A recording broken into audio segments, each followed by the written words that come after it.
Bacakan WA dari teman saya, anggota komisi 8. Jadi dia bilang begini, ini bukti pelunasan biaya haji dengan travel namanya ini untuk dapat dipergunakan sebagaimana mestinya. Bapak tahu dia bayar berapa?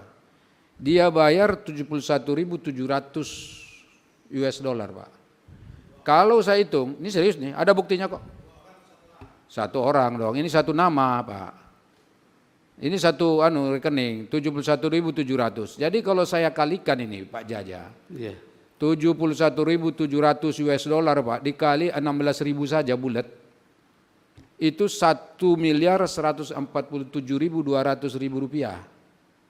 Naik haji, Pak. Ini adil nggak sih? Ini yang saya katakan tadi, di mana peran Kementerian Agama di sini? Itu banyak loh, 71.700 per orang.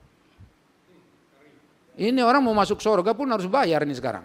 Nah kalau misal kamarnya suite, ya mungkin wajar kamarnya suite di Darut Tauhid misal begitu.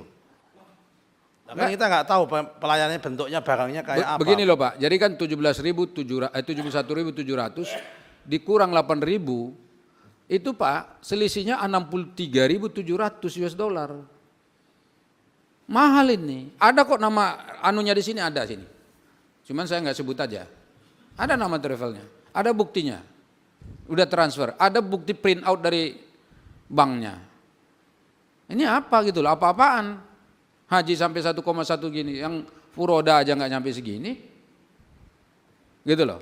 Nanti saya izin ke depan saya kasih tahu ketua. Download Tribun X sekarang. Menghadirkan lokal menjadi Indonesia.